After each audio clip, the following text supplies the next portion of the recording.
at this time. You're watching news analysis live on Politics and Business Television. Top stories. Federal Ministry of Education suspends evaluation and accreditation of degree certificates from the Republic of Benin and Togo.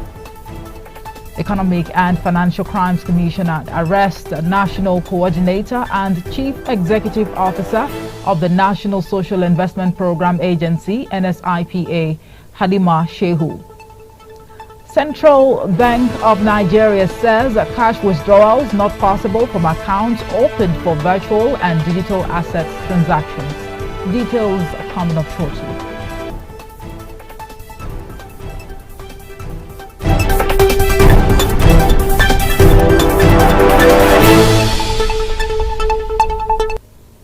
Right, welcome back. The federal government has banned 18 foreign universities operating in Nigeria, describing them as degree mills, warning Nigerians to avoid enrolling in such institutions. The directive affected 5 universities from the United States, 6 from the United Kingdom, and 3 Ghanaian tertiary institutions. Also, the Federal Ministry of Education, in a move to sanitize the education sector yesterday, announced the temporary suspension of evaluation and accreditation of degree certificates from the Republic of Benin and Togo. Announcing the ban in a statement published on its website, the National Universities Commission explained that the federal government had not licensed the affected universities and they had been closed down. Now, the decision is against the backdrop of a report which exposed how some officials of the Benin University produced fake university degrees for a fee. Now, following the suspension of evaluation and accreditation of degree certificates from the Republic of Benin and Togo, the National Association of Nigerian Students has requested that similar measures be taken against home-based institutions running unaccredited courses. It will be recorded that the Ministry of Education had blacklisted about 18 of those learning institutions following the undercover investigation conducted by National Daily, which exposed the activities of a degree mill in Cotonou, a major city of Benin Republic. According to the investigation, the undercover reporter bagged a degree from a Cotonou University within 6 weeks and also participated in the mandatory National Youth Service Corps Scheme, NYSC. In a statement signed by the factional National Senate President Elvis Ekudina, Nance commended the federal government over the suspension of the evaluation and accreditation of degree certificates obtained from institutions in Benin Republic and Togo. However, the students' body is calling on the federal government to extend its sanction to tertiary institutions operating in Nigeria who are offering courses without accreditation from relevant authorities. Nance described as outrageous the utilization of deceptive methods by some Nigerians to acquire degrees from Benin Republic and Togo aimed at securing job opportunities for which they lack qualifications. Now let's head on to other matters, where the Economic and Financial Crimes Commission, EFCC, has arrested and detained the National Coordinator and Chief Executive Officer of the National Social Investment Program Agency, Halima Shehu, over the ongoing probe into the 37 billion naira allegedly laundered in the Ministry of Humanitarian Affairs, Disaster Management and Social Development under former Minister Sadiya Umar Farouk. According to media reports, the EFCC operatives stormed NSIPA's office at the Federal Secretariat in the Federal Capital Territory yesterday and drove Shehu to the EFCC headquarters. Now, there are indications that Shehu was indicted in connection with the alleged 37.1 billion naira fraud as the former national coordinator of the conditional cash transfer program under the ministry. Still to come, Japa seems to be the new normal in Africa, especially amongst the youth and working population, and concerns have been brewing as to its prevalence in Nigeria. Details of this and more after the break. Join us again.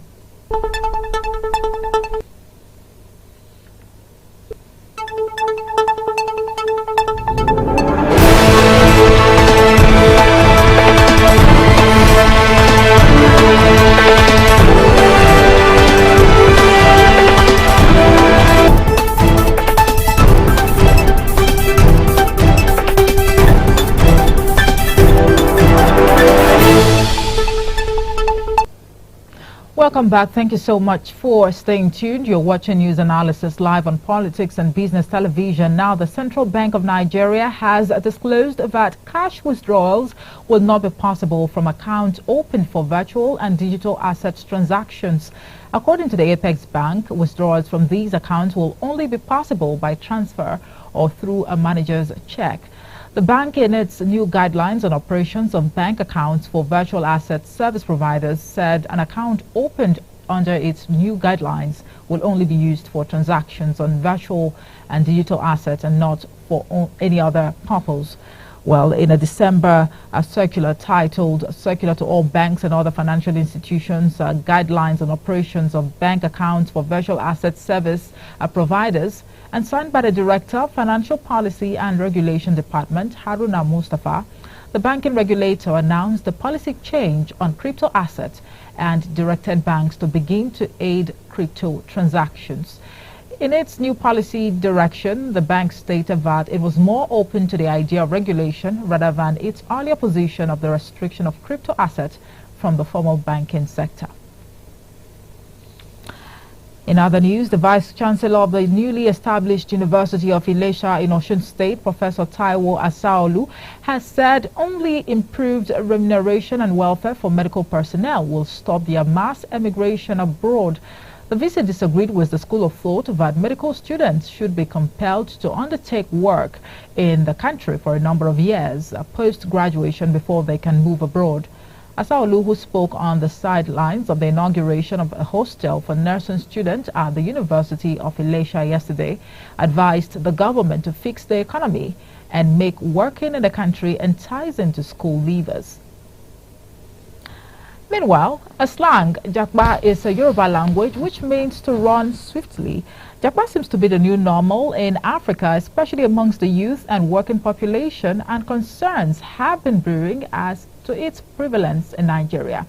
A survey had shown that more than half, that's 52% of Nigerian professionals, are considering leaving their current job and moving abroad, and the majority prefers migration to European countries, in particular to Great Britain, Italy and Germany. Meanwhile, a comparative migration studies had shown that beyond the unfavorable economic climate and the lingering security issues among other internal vices in Nigeria, the current trend of out-migration bears a connection with the neoliberal structure of the UK and the emerging global trend. Now, the Home Office of the United Kingdom on Monday announced that it had commenced the implementation of its policy banning Nigerian students and other overseas students from bringing in dependents via the study visa route. Now, this is as the UK government aims to bring down immigration into the country, which stands at about 1 million. Joining us now to discuss this is a public affairs analyst or public affairs commentator, if you like, Elder Emmanuel Okoro. He joins us live in the studios this afternoon to discuss what this trend, the called Jakba, actually portends for the integrity of Nigeria and, you know, Nigerians at large. Good afternoon and thank you so much for joining us. Thank you, my sister. Right. Let me say Happy New Year to you because I'm seeing you for the first time this year. Thank you. Happy New Year to you also. Right. I mean, on a lighter note, let me start by asking you, do you have, you know, relatives who are also jackpot from the country? And if yes, what exactly are the reasons? Well,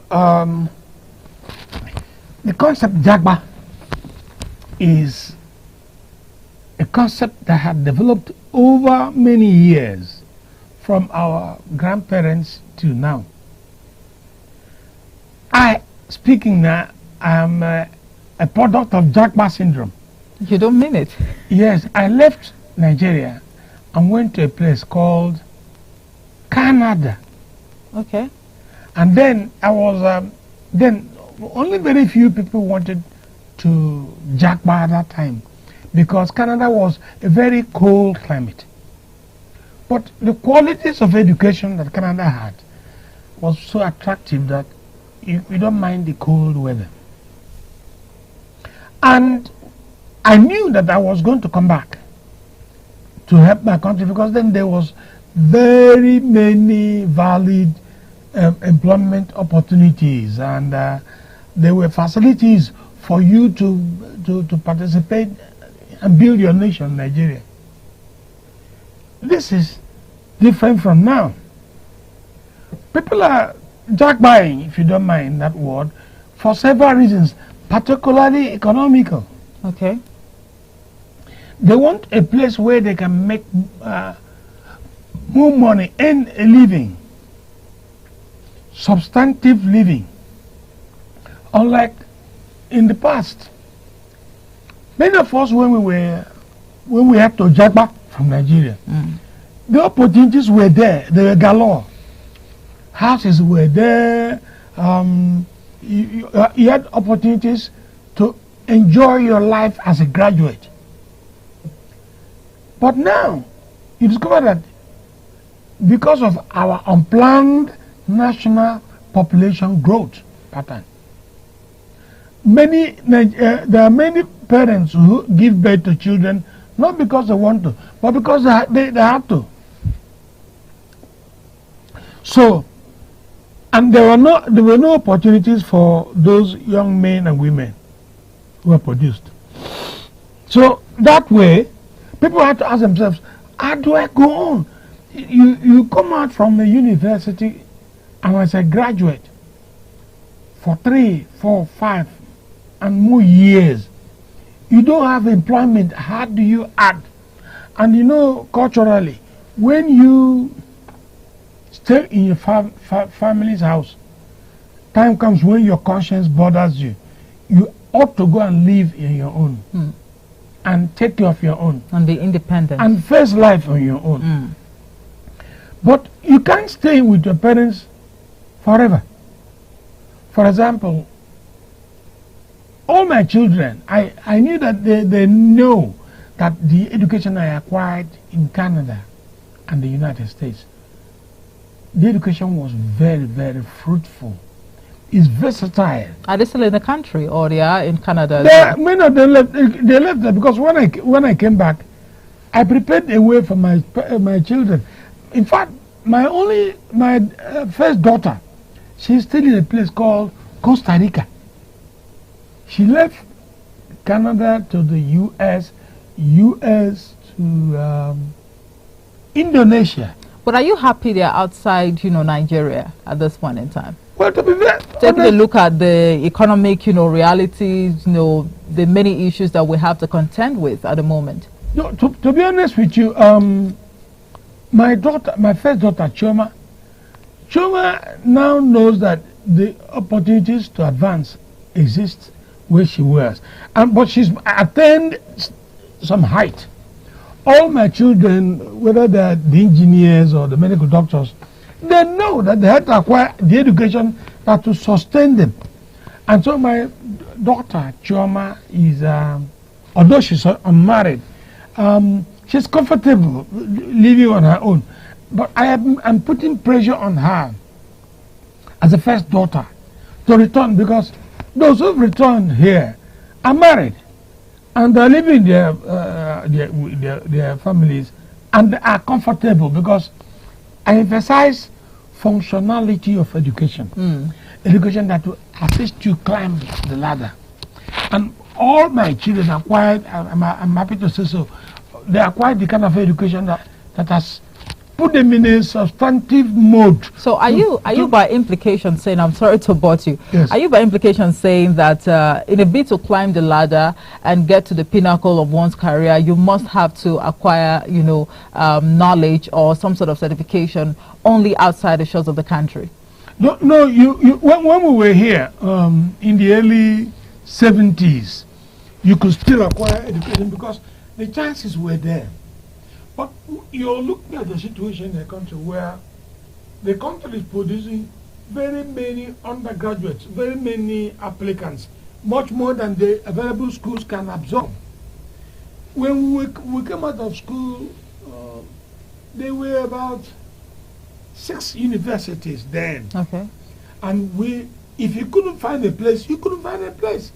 And I knew too that I had a choice to look for an educational opportunity. You can acquire education in this country. Now, there are more facilities to acquire education, even though those facilities are not enough. When I went to school in Canada, Canadians were looking for students, and you had to have the qualities to get to university in Canada or then in the United States of America. There were standards of admission that gives somebody the belief that you will be able to do well in life. Okay, so talking about standards, is it that we do not have such here in Nigeria? No, we have standards in education. I was happy the Federal Ministry of Education has started to weed out fake graduates. And there was a report that was sent by Human Rights Radio, a very valid report of an education institution here in Abuja, turning out all manner of graduates. And some people from the radio station, Human Rights Radio, told the report to the minister and told the minister that here was a school producing all manner of fake people in very many unconstitutional faculties here in Abuja. It is still operating up till now. Nothing happened. In fact, it got to a point when Isa Ahmed, the owner of the studio, he stopped complaining. Okay. Well, I mean, so far you've been able to, justify this Jakwa trend. Yes. According to you, it is based on, study, grounds. But that aside, we've also seen, Nigerians, especially the youth, who leave the country not necessarily to study outside the country, but because they think the land is greener over there. They get there and they get stranded. Okay, there's a thing that is missing here. When, as a young man, I traveled abroad, I took a study of Canada and other advanced countries. I realized that I was going to do better if I went to Canada, if I got admission and got a university degree from a Canadian university, because I studied what was going on in Canada. There is a lot of information on these nations that you want to study. You want to find out what will happen when you graduate. Now, in our country here, Nigeria, many of our young students who just hear that the grass is greener at the other side of the fence, they jackpot without asking, is the jackpot going to be on the ground or is it be on the sound? There are many bad situations affecting our Nigerians. If you speak to the Minister of Foreign Affairs, if you speak to the Secretary of Diaspora, you hear horrible, shocking stories of young Nigerians suffering. If they had known, they would not even have left the airport. You bear and try and see whether you can improve on it. This time, for example, we are asking that the new government create vast employment opportunities, and they are. Okay, let's take a look at the previous administration that brought this one to the fore. Under the former president, Muhammad Buhari, we understand there were a number of programs just to alleviate the sufferings of Nigerians and also get the youth engaged. Regardless, some of these youth are hell-bent on leaving the country. How would you react to that? Is that a fault on the part of the government or what? Oh yes, the last government was one of the worst governments we got when it comes to youth empowerment. Really? Oh yes. The reason was we in the media, we discovered that there was a lot of gap between the government and the youths. I asked the question, where are the programs for Nigerian young people? Where are the programs to train them when they come from primary school, secondary school, tertiary, and then the employment? In advanced countries, they have the youth. They've been taught to know that they can create employment in different fields. Go to our market now. You will hardly see any product from the Nigerian industrial sector. They're all coming from abroad. Look at the small torchlight. Look at the small phone. Look at things we use in this country. Go and count them. Go to Wuse Market. You ask yourself, where are these products coming from? The reason is that the government there are serious because they know that the young people are going to take over from them. So Nigerian government is not serious. They have to is that be what you're serious implying? now. Okay, I'll give an example. When Ojo, one of the minister of internal affairs, he was shocked when he saw the kind of corruption in immigration. He didn't believe it could happen in Nigeria. And he said to me, okay, you people are left. I said, we write as journalists, we complain, nobody listens to you. When Ojo went to the Minister of Immigration to talk about passports, he saw the depth of corruption that nobody could describe. You can't even describe it yourself because the young people there come to learn, go and do uru and do and get. Elder Emmanuel, when it comes to corruption, we must, at least register the fact that it is not only here in Nigeria. Corruption is also being practiced in other climes.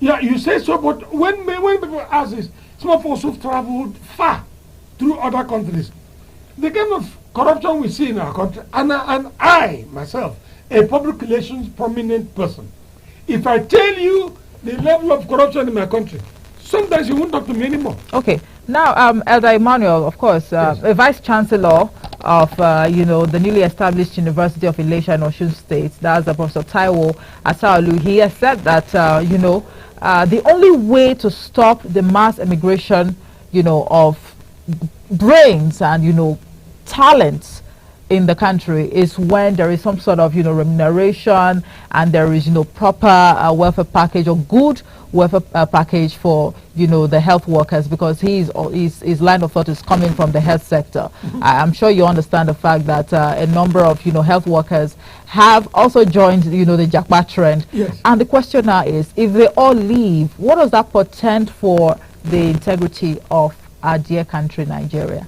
Number one, I know there will be no such time when all the trained medical personnel will leave this country.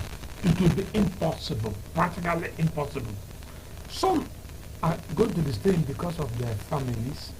Some are going to stay because of love of nation. Some are going to stay because of the allure nature of African culture. However, the pool, as I told you in my own family, I have doctors I train my children. And I said to them, if you go to US, I won't call you to come back. The reason why I'm calling my first daughter to come back is because I think she should get married. That's only possible, that's only going to be possible in Nigeria. Is that it? Well, because if you're living as a Nigerian girl living in foreign country. Sorry. Sorry. You will be talking about the racism, the rating of immigration about you being a black girl, no matter how beautiful, no matter how educated you are. But if you come into Nigeria, most of the young men move around. Okay, she's one of my own. There, as soon as you approach any sector, yeah. Here is a young girl. They don't care whether you're a medical doctor. They don't care whether you are an engineer. They say, oh, she's a black Nigerian girl. But here in this country called Nigeria, you mix freely with your colleagues. Okay, so coming back to the question, yes. You are saying that it is not possible for all the health professionals to leave the country. Yeah, like one time Minister of Health in Gige said, if all the doctors leave, more doctors will be graduated. We are producing enough doctors for our nation. Remember, the only thing is the remuneration is funny. We have to find means of creating production, produce money. Go look at behind your studio.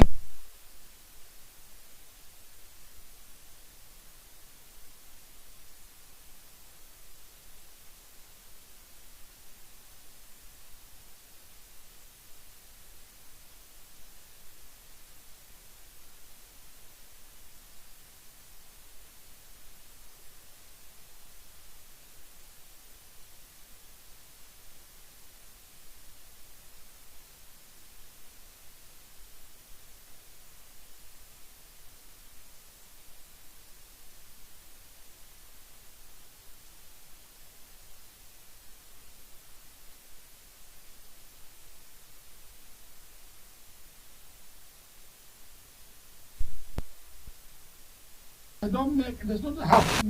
Clearly, I'm a Nigerian. The person who can have double citizenship is my daughter.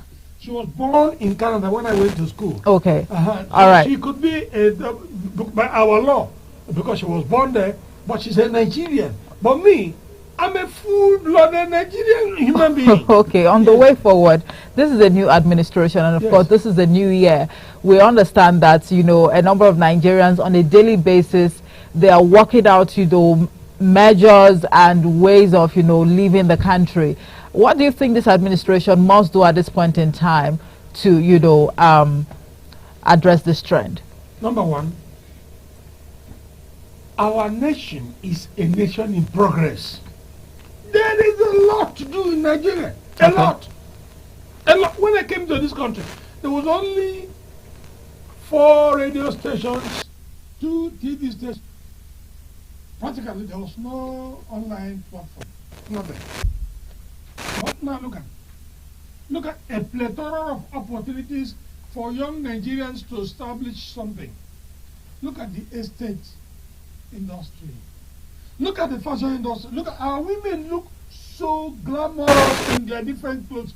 Made in Nigeria here.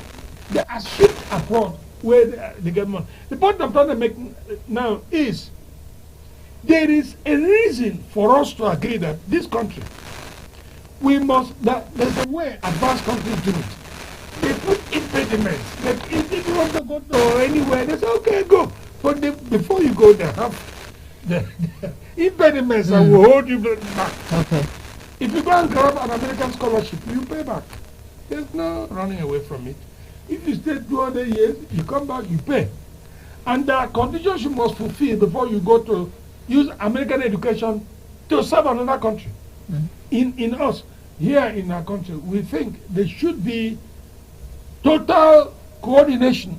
The government and the people, we should be together and now know that our young people are running away. There should be connection. Most governments don't have connection with the youth. So this new government has given me impression that they are concerned with youth employment, youth empowerment. They should go let's look at it and see. It's not just talking or writing.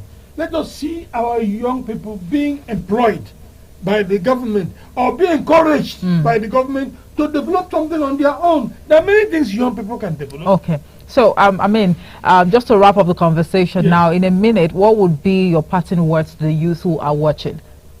I would say, one, this government must be serious. Our young people are no longer joking with their future anymore. The government must have a relationship between the young people and the government in particular, federal, state, and local. So we have a coordination between what the federal government is doing, what the state is doing, what the local governments are doing to help young people who are going to build Nigeria. Because there's no other way to run away from it. These young people we are avoiding, we will need them. They are the taxi drivers. They are the pushers. They are the nail cutters. We must bring them to know that there's a government that cares for them. Okay. And that they can be productive in this same government. Again, look at behind you here. You got the vast lands available for you to plant a lot of crops, and we have plenty of food to export. Well, so this is what we're saying. Let the government know that the youths, they are the anchor of Nigeria's future. Okay. Thank you very much for your submission, Elder Emmanuel Okoro. And they say the youth are the leaders of tomorrow. Of course, our fingers are crossed, and we hope sincerely that this trend of Jakba in Nigeria would be a thing of the past, especially in this new year 2024. Elder Emmanuel Okoro is a public affairs commentator. Thank you so much for talking to us today. Thank you so much, my sister. All right. And that's it for news analysis. Thank you so much for watching. I am Omoefe Peace Osemere. Don't forget you can follow us across social media platforms at Politics and Business Television. I'll be back at the top of the hour with the news update. Thank you for watching.